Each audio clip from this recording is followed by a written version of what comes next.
Thank you very much, Madam Chair. And I'm really glad that we're having this very important hearing here today. And let me just say, make no mistake, the Chinese government represents a real and immediate threat. Look no further than even the vulnerable gear still in our telecom networks that needs to be ripped and replaced. But we can't lose sight of the important internet governance issues TikTok and other social media companies represent. I'm especially committed to demanding transparency from large platforms about the algorithms that shape our online interactions, especially for teenagers and young users. And that's why I introduced the Algorithmic Justice and Online Platform Transparency Act to bring greater visibility into this ecosystem. My bill would prohibit algorithms that discriminate on the basis of race, age, gender, ability, and other protected characteristics. It also would establish a safety and effectiveness standard for algorithms while requiring new forms of oversight. Now, this bill would require online platforms to publish annual public reports detailing their content moderation practices, which I believe should be a baseline requirement to enable meaningful oversight and consumer choice. Mr. Chu, just yes or no, do you believe a requirement for annual content moderation practices for social media platforms would be beneficial? Yes or no? Yes.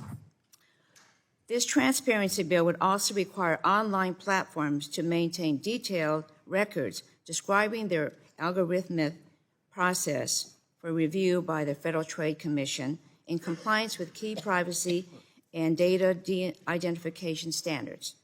Mr. Chu, does TikTok currently maintain records describing their algorithmic processes? Yes or no? Congressman, I will need to check and get back to you on what kind of specific records you are talking about. I wait for that. Over the past few years, alarming information brought to light by whistleblowers have shown that social media companies are intimately aware of the effect their products have on young women, political extremism, and more. Despite this, they withheld those studies or declined to investigate further. In either case, it shows a pattern evasive or negligent behavior that I find concerning in the extreme. Mr. Chu, does TikTok conduct its own studies on the effect of its algorithms and content distribution models on mental health or safety? And if so, how and when are those findings made public? And if not, do you believe they are necessary? Congresswoman, we rely on external third parties and fund their research to help us understand some of these issues. For example, we worked with the Digital Wellness Lab at the Boston Children's Hospital to understand the 60-minute time limit that we put for all our under-18 users.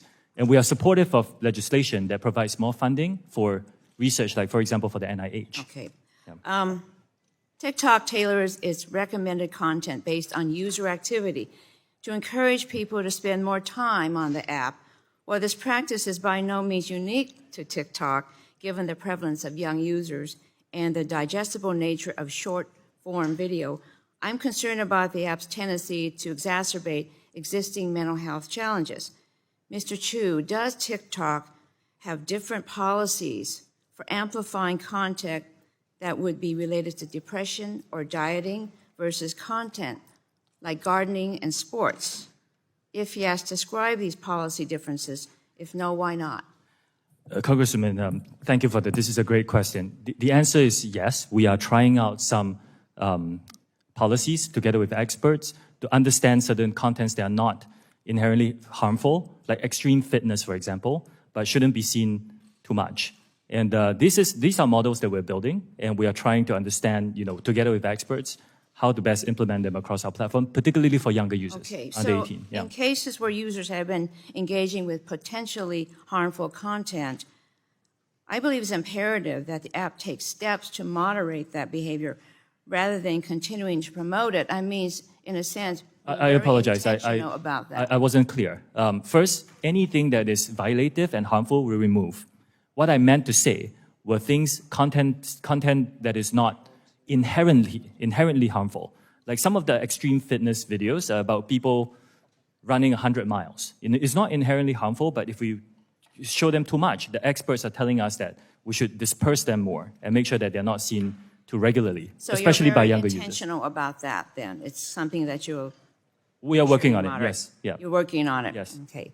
I yield back.